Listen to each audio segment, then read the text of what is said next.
4 years ago, while everyone was stuck home with their freedoms limited, the Los Angeles Dodgers won the World Series. In the moment, it was cool. In the moment, it felt right. They were clearly the best team in baseball, and getting a championship felt long overdue after all the ways the previous great Dodger teams had gone down in the many years leading to 2020. Clayton Kershaw was finally a champion. Everything was the way it should have been. But something was off. Something was clearly off. Initially, it all felt good. It all felt great. But then the days went by, the weeks, the months, all which have turned to years. And it's become clearer and clearer as time went on that the 2020 championship didn't feel right, especially as time went on. The further and further we got away from that season and the more used to normal we got, the faker that season felt. I've said this a million times, and for those of you who've heard me say it a million times, I 1000% sound like a frickin' parrot at this point, but if I were a Dodger fan, I would be pissed that the one championship I've seen in my lifetime and in this 10 plus year stretch of the Dodgers making the postseason and winning the division came in 2020. It has nothing to do with the Dodgers, really. It's just a 2020 thing. No matter who won it all that year, wouldn't have stopped it from being lamer than the other championships won throughout history. The Dodgers did what they needed to do to end up on top, but it just so happened to be in a year that was delayed until late June, at only 60 games, no fans in the stands until the final couple series in Texas, where the Dodgers won the pennant and championship. In Texas, with like 10,000 people there to watch it, I mean, it was all fun in the moment, but it just felt less fulfilling the further we got from it. There was also no parade, nothing about it felt right. And when baseball got back to normal in 2021, it didn't help that the Dodgers continued right where they left off in 2019, winning a ton of games in the regular season. They didn't win the division, but might as well still been credited with it, as they'd end up beating the team that beat them out by a game for the division in the playoffs anyway, only to lose to a team that won almost 20 less games than they did. 2022, same thing, but even more extreme, as the Dodgers went on to win a whopping 111 games and win the division by 22 games, only to lose to the team 22 games below them in the first round. 2023, deja vu. They win another 100 games in the division by a massive lead over the second place team, only to get swept by that very second place team, this time being the 84-win Diamondbacks. So it's hard to see this happen time and time again, year after year after year, and then take the 2020 ring for face value. This franchise, as successful as they've been from a regular season standpoint for the last decade, still had something big to prove. Could they win a championship in a full normal year? You had to think it was bound to happen by this point, but the choking just would not stop no matter how talented the team was. So what did they do? Make the team even more talented by spending over $1.1 billion in free agency. They signed Shohei Ohtani, Yoshinobu Yamamoto, the entire country of Japan's support, and Tyler Glasnow for that money. And of course, when it happened, it only gave the Dodgers more pressure, more reason for fans to expect a championship, and all the more reason to clown on them if they choke again. And this is where it's lose-lose in a lot of ways for a lot of people. If the Dodgers win it all, the same people who would clown on them for losing would say, yeah, well, of course they were going to win. They better have. They were supposed to. They spent the most money. And that's where I gotta say, no, stop that. A lot of people like to complain, just to have something to be mad about with no solution in mind. The Tampa Bay Rays have and continuously get clowned on for not spending much money and being cheap. Meanwhile, the Dodgers get clowned on for spending more than anyone to win. Like, what? You can't have it both ways. You gotta pick one or the other. This isn't the 1400s when Christopher Columbus sailed the seas and the Yankees were like the only team in baseball with money. Things are different now. Every team has money, at least to some degree, and plenty of teams have the ability to go on a crazy spending spree. Hey, that rhymed. And if franchises like Cleveland or Tampa or Oakland or Pittsburgh get criticized for not investing enough into their rosters, why should teams like the Mets or the Dodgers get criticized for doing the complete opposite? The Dodgers don't have some supernatural way to cheat and get the best players on their team. They just simply were willing to spend more than others for Ohtani and Yamamoto, who the Mets and Yankees also wanted and went after. And even when you do that, it's no guarantee of a ring, which is where we get into how advanced and talented the Dodgers' entire organization is from top to bottom. The Dodgers have talented people working at all levels throughout the organization. People who know how to find talent, develop talent. Such a massive reason as to why the Dodgers have been so consistently good is the constant flow of good under-the-radar players they have. Guys who were given up on by other organizations and turned into real impactful hitters or pitchers. For the hitting, you have Justin Turner, Turner, Chris Taylor, Max Muncy, Kike Hernandez, Tommy Edman, guys like that. They draft well too. Clayton Kershaw, for a decent example. He's kind of a Hall of Famer, and he was homegrown. So the Dodgers have built so much of their success off of drafting well, developing well, making good trades, having a roster full of multi-position players, guys who can play different spots when needed. And because they do all that so well, they're able to then splurge in the free market and get Mookie Betts, Freddie Freeman, Shohei Ohtani, Yoshinobu Yamamoto, etc. to complement the already good system they have going. So you can mention buying a championship, and yes, they have bought their way to a lot of their success, but only because they built themselves to most of their success. And 2024 was so impressive, not even because of how it ended, but because it was anything but smooth, like at all. I mean, if you looked at the season just from a surface level, at just what happened, it would look like, oh, the Dodgers were the best team and it was easy or whatever. But no, it was anything but smooth. Mainly with the pitching staff, no team had it worse than the Dodgers. Their entire starting rotation was at one point on the injured list. So much of the bullpen was in and out of the injured list. I mean, it was a complete disaster. It got to the point the guys who were called up to replace the injured pitchers also got hurt. Just out of control. Even some of the Dodger hitting was affected by the injury bug. Mookie had to miss 6 weeks after a 98-mile-an-hour fastball broke his hand. That was the biggest one, just crazy. But credit to this entire team from top to bottom, like I said, including the manager Dave Roberts. Everyone loves to crap on managers when their teams lose, because the manager is always the easiest scapegoat to have in order to cope with your team's problems. But the way Doc handled this damaged pitching staff was nothing short of incredible. To have the amount of guys go down as often as they did, again, their entire opening day starting rotation was out at one point, and that's where general manager Andrew Friedman comes in as clutch as MJ in the finals, making key trades that ended up being so vital down the stretch, trading for pitchers Jack Flaherty and Michael Kopech along with Tommy Edman. And by season's end, the trade for Flaherty became as important as ever when Tyler Glasnow, the man who led the team in innings this year, had elbow issues and wasn't going to be able to pitch in the postseason. So what Dave Roberts did during the regular season, helping maneuver and manage his way through the injury mess to a 98-win season and a division crown, was one thing. That was all just one thing.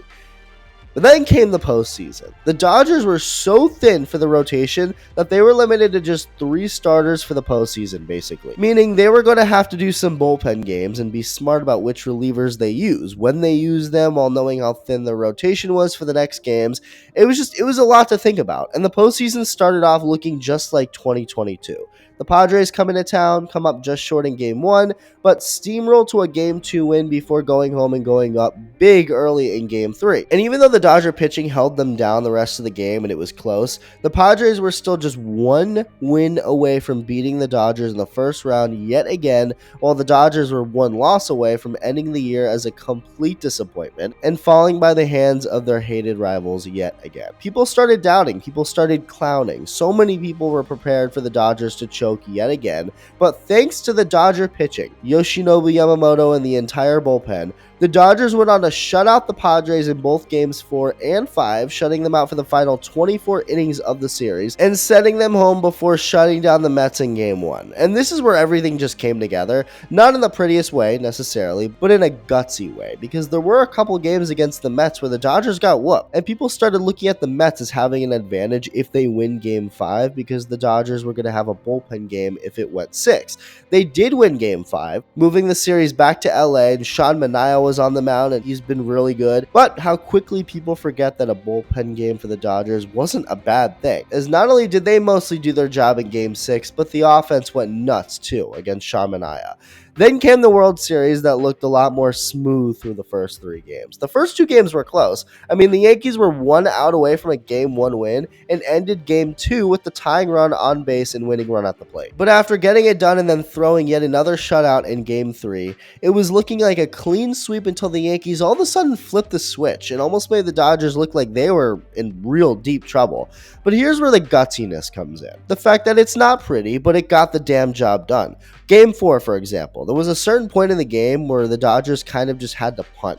They basically just had to withhold any of the best arms they had out of the bullpen and just take the L and plan to go for it the next day. Basically strategically giving the Yankees a heavy advantage by a certain point in order to win it all. And it didn't look like it was going to work through the first 4 innings of Game 5, but it did. The Yankees came out swinging. Jack Flaherty was knocked out early. Yankees go up 5-0. Garrett Cole is dominating. I mean, what could go wrong for the Yankees? Basically every mistake in the book that a great team like the Dodgers takes advantage of, and they did just that, putting up 5 unearned runs on Garrett Cole. And this is when the Dodgers were able to go for the throat and use their best options, now suddenly being in the game again. And even when the Yankees retook the lead and were 6 outs away from a win, the Dodger offense came through. Again, it wasn't pretty. After popping his shoulder in Game 2, Shohei wasn't much of a factor in New York, so you don't have him on his A game. But it's the small things that tied the game in the 5th and won it in the 8th, taking your walks, putting the ball in play, getting on base, and scoring 2 runs both on sacrifice flies. And now we get to the awards. The World Series MVP award was obvious, something that Freddie Freeman of course deserved every bit of, but you also got the Balls of Steel award, and that goes to none other than Blake Mother Flippin' Trinan. What that man did at the end of Game 5, I mean, it was genuinely inspiring. He came in to get the final out of the 6th after the Yankees just had taken the lead, comes back for the 7th, strikes out Wells and Verdugo, gets a 1-2-3 inning, goes back out there yet again for the 8th, with the Dodgers now up a run, something Trinan never does, something no reliever ever does, going this deep into an outing. But the Dodgers needed every bit of every arm they could get. And even in this completely not normal scenario for Trinan, getting into trouble after Aaron Judge hits a double, then Jazz Chisholm walks, so they kind of have him on the ropes here. Dave Roberts comes out to the mound, with the Dodgers bullpen having just 2 reliable guys left. Barely, even in that. One of them being Walker Buehler, who had just started 2 nights earlier, and the other being Daniel Hudson, someone who retired after the game and admitted if he was brought into the game in this moment, his arm would have blown out as he was feeling pain while warming up. That's who the Dodgers' options were. I mean, just talk about everything the Dodgers had been through the entire season injury-wise, getting by, and here they were in a good spot, a great spot, but hanging on by a thread. So Dave Roberts comes out, and instead of taking Trinan out, Dave felt Trinan's heartbeat, looked him in the eye, and said, "What do you got?" Trinan said, "I want him being Stanton. And so Dave said, "All right, you got this hitter." Trinan eventually throws a sinker right in the same spot of the strike zone Stanton connected for a home run earlier in the game, but this time pops it up to right for the 2nd out. And Roberts was only planning for Trinan to get Stanton, that was it. But after getting Stanton out, he stopped himself after Trinan avoided eye contact with Roberts, who also credited Freddie Freeman for kind of subtly waving him off and keeping the trust in Trinan to get out of it entirely. I mean, this was your classic trust in your guys moment. Nothing to do with the analytics or the numbers or what the best matchups were. Just sheer guts, hope, and trust. And what did Trinan do against the lefty up next, Anthony Rizzo? Get him to swing and miss on a nasty slider down and in for his 42nd pitch of the night, ending the Yankee rally and getting the Dodgers to just 3 outs away from a championship. Walker Buehler ended up coming in for the final 3 outs, which I found fitting considering all he's been through the last couple of years after starting his career off so well, getting hurt, getting Tommy John, struggling this year in his first year back. So it was cool seeing him get to finish things off, someone who's been a part of the Dodgers for a while now, so it was kind of poetic in that way.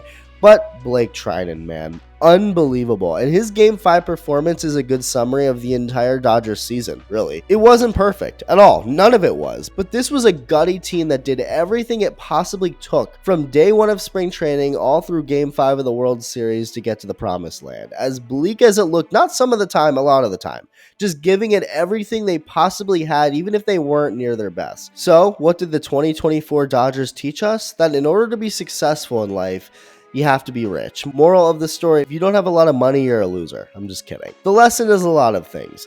It was inspiring how much they did with so little by the end being so beat up, going off pure trust and having it work out.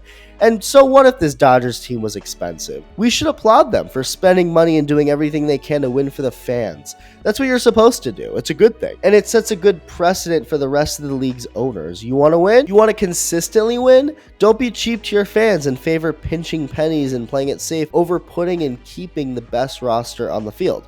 And a lot of people like to make the Dodgers out as some team that's easy to hate. And look, I'm not telling Padres or Giants fans to love the Dodgers, but in all honesty, what is there to hate about the Dodgers? They spend money? That they're good? You can't hate the players. Are you going to hate Mookie Betts? What has he done to deserve that? Shohei Ohtani, Yamamoto, Teoscar Hernandez, Kike Hernandez. I guess if you hate gays, what are you gonna hate? Freddie Freeman, the man who always has a smile on his face, someone who went through one of the scariest things any parent can go through by having to sit through his son being on a ventilator, dealing with all these nagging injuries only to come through all this and win World Series MVP and get to celebrate with his son and with his dad on the field. That's what I'm supposed to hate? No. These guys are awesome. They're fun, they're talented, and despite all the hurdles they had to deal with, everyone throughout the entire organization gutted through it all and finally got that parade that's been long awaited for Los Angeles. No more Mickey Mouse talk, no more choke talk. The Los Angeles Dodgers are World Series champions.